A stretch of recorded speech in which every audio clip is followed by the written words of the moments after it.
All right, so this is question 7. It says for each function below, identify the slope, horizontal intercept, and vertical intercept. It doesn't ask us for the horizontal intercept anywhere. So I think it just wants the slope and the vertical intercept. Write your numerical answers as whole numbers or reduced fractions. Write your intercepts as ordered pairs. Okay. So the first one is y equals -4/7. So we're just going to use the same method every time. It's really easy to establish the vertical intercept and slope by using the slope-intercept form. Slope-intercept form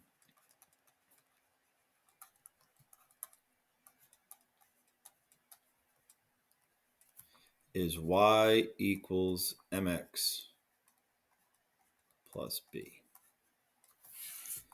All right, m is our slope, b is our y-intercept. So if our equation doesn't look like this, like the bottom one, we're just going to start by getting it to look like this. The rest of these kind of have a similar form, but except for this one. So this is y equals -4/7. There's no x here. If this was -4/7 x, the slope would be -4/7. The slope is the number in front of the x. But there's no x here. So this is just going to be the form like y equals b. You can think of this as y equals 0 times x minus 4/7, right? It's weird, but there's no x. So you can basically say it's like multiplying x by 0. So the slope in this case is going to be 0. This is just a line y equals something, so that's going to give us a horizontal line. What's the y-intercept? Well, that's that b. So this is going to be 0, comma, -4/7. Now, 2, let me do this in a different color. We'll call it b. We have y equals -1 plus 1/5 x. It looks like this. This is my y-intercept. But the terms are flipped. Okay, you can easily rewrite that as y equals, just flip the terms, 1/5 x minus 1. So you have this one correct. My slope is, you could either do 0.2 or you can leave it as 1/5. And my y-intercept is 0, comma, -1. Perfect. Now, C, I have x equals 9/4. There is no y. This is going to be a vertical line. That's just from the notes. You know, x equals something is going to imply a vertical line at 9/4. So vertical lines, what's the slope of a vertical line? Well, from the notes, if you take 2 points on a vertical line and try and find the slope between those 2 points, you're going to end up getting 0 in the denominator. So if you're talking about a vertical line, its slope, mathematically speaking, is undefined. So I guess they want you to write DNE. So we'll write DNE. Even though it's not technically does not exist, it's undefined. Whatever. The vertical intercept, well, this is a vertical line. If you have the coordinate plane and this is the line here, where does it cross the y-axis? It doesn't, because they're parallel. So this is also DNE.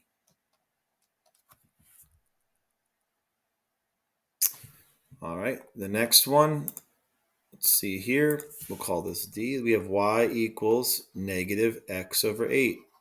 You can rewrite this. This is just x divided by -8, or -1/8 x. Right? -x divided by 8 is the same thing as -1/8 times x. It's just a different way to write it. So my slope is the number in front of the x. This is -1/8. And this is plus, now there's nothing there. So we can say plus 0. So this is just going to be 0, comma, 0. And the last one, we'll just do black. I want to get this to be y equals like that. So I'm going to start by getting rid of this 6x. move it to the other side by subtracting it. So I have 2y equals negative 6x minus 24. Let's move this so I can extend the screen a little bit. I want to get the y by itself. Divide everything by 2. I'll divide this by 2, this by 2, this by 2. I get y equals negative 6x over 2 is negative 3x. Negative 24 over 2 is negative 12. So you have the equation correct here. It's just they didn't want the equation here. They just wanted the slope, remember. So this is just going to be negative 3. And then my y-intercept is 0, negative 12. Whoops, stupid. That's a negative 12. Okay. Number 20 says, when you dive below the surface of the water, the pressure increases. You can feel this in your ears when you dive to the bottom of a deep swimming pool. The function that describes the pressure and the depth in feet is this equation. You tell me the depth, I'll tell you the pressure. What is the pressure at the surface of the water? Surface of the water, how deep are you? Depth is 0. So if D is 0, 29/66 times 0 just goes away. The pressure is 14.5, and pressure is in pounds per square inch. So this should say pounds per square inch, or PSI. At what depth is the pressure exactly double the pressure at the surface? This is the pressure at the surface. So at what depth, we're looking for D, when the pressure is twice this. Double that. 14.5 times 2, that's 29. At what depth does this equation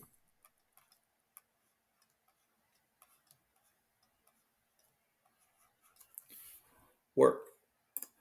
So I'm going to start by subtracting 14.5 from both sides. 29 minus 14.5. Well, we get 14.5.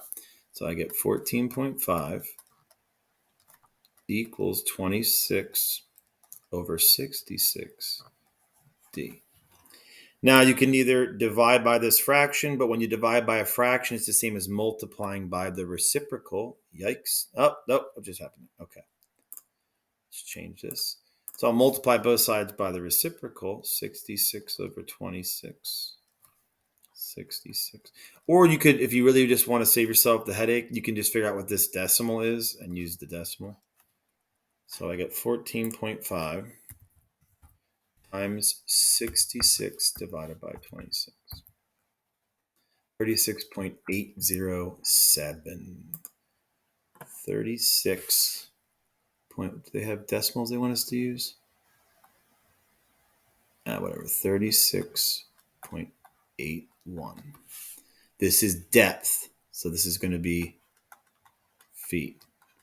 Look, just to show you the way you can do it, figure out what 26 divided by 66 is.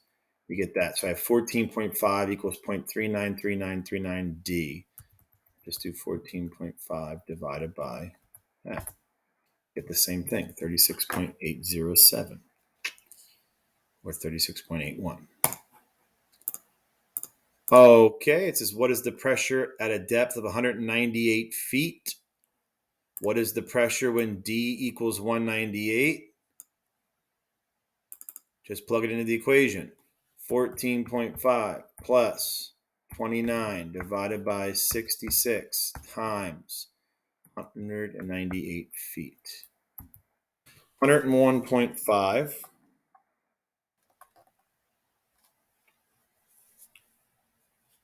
What does this say? What is the pressure? Use function notation in the first box. See, they're definitely trying to trick you here. So our answer is 101.5. The one's function notation. So our function is P, the pressure at a depth of 198 equals 101.5. This is going to be pressure. This is PSI, or pounds per square inch. I don't think they intentionally try to trick you like that on the problem set or the quiz, but what is the pressure at a depth of 231? So we're looking for pressure at 231. So we'll just plug that in. 14.5 times 29 divided by 66 times 231. Wow, we get 1471.75.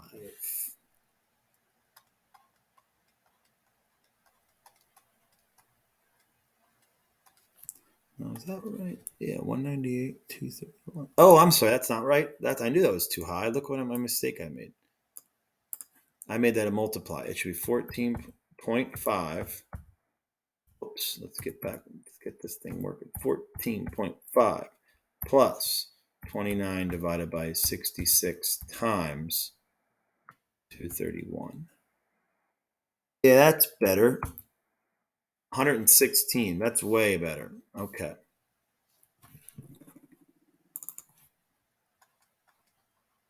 And this is also pounds per square inch or PSI.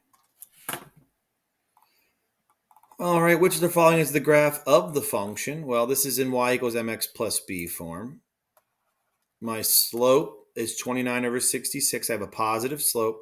My p-intercept or y-intercept is 14.5. Which one of these is crossing at 14.5? Well, these two are, this one and this one.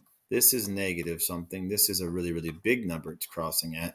So those aren't right. But this has a slope of 0. This one's m is 0. So this isn't right. So our answer is going to be that.